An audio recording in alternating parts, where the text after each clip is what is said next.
1, 2, 3. OnePlus is jumping up a weight class this year with the OnePlus 8 and 8 Pro. Both these phones are flagships through and through. While they might not succeed at stealing the smartphone crown, they're still both great phones that I think a lot of people are going to be excited about. I'm Brad Bennett with MobileSyrup, and this is the OnePlus 8 and 8 Pro review. Okay, so OnePlus has come a long way since 2014 when it launched the original OnePlus One, the flagship killer. Since then, it's been slowly inching its way up into true flagship zones, but it's never really hit that mark. Last year's 7 Pro and 7T Pro and 7T blah blah blah were really close, but this year's 8 Pro and 8 hit that mark perfectly. My main gripes happen on the software side of things, where OnePlus's inconsistent implementation of Google features and OnePlus features makes this phone feel kind of like this mishmash of OnePlus and Google, when I really feel like OnePlus is a big enough brand that it could be all OnePlus now, and the company could be really competing with Samsung, Google, and Apple in the true flagship race.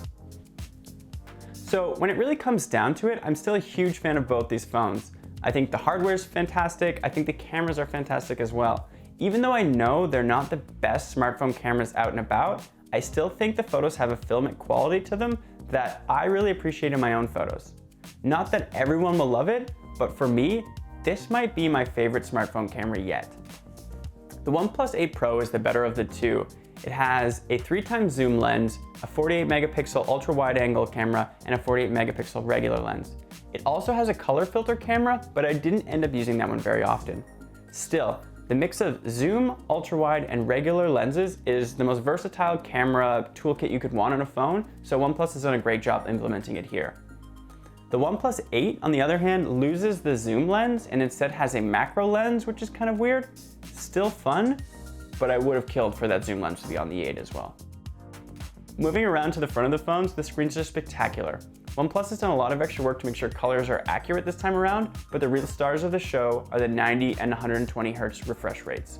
The OnePlus 8 has a 90 Hz refresh rate like the OnePlus 7T from last year, and the OnePlus 8 Pro has 120 Hz refresh rates like Samsung's recent S20 series. Both phones are incredibly smooth, sharp, and accurate, so there's really nothing wrong with these screens other than the fact that they're amazing. While those are exciting features, I think the two features that OnePlus fans themselves will be the most excited about is an IP68 water and dustproof rating, which has been a long time coming, and of course, wireless charging. Wireless charging is the more interesting of the two new features because OnePlus has done some special implementations to achieve wireless warp fast charging speeds with its proprietary fast charging stand. That said, if you do put the phone on a key charging stand, it will just charge at normal 5-watt speeds. When it really comes down to it, these phones are going to be a tough sell in Canada. The OnePlus 8 Pro clocks in at $1,400, while the OnePlus 8 is $1,100. And you can't subsidize these prices through carriers, meaning you have to pay the full price upfront no matter what. That's exciting for some people who have that chunk of change sitting around and they want to buy a new phone that's different than everybody else. But for regular people, the fact that you can't go into a Freedom Mobile or a Bell store and pick one of these phones up and try it, and then buy it for a couple of $100 or $0 up front is probably gonna hold them back. That said, I love these phones and I recommend them to tons and tons of people.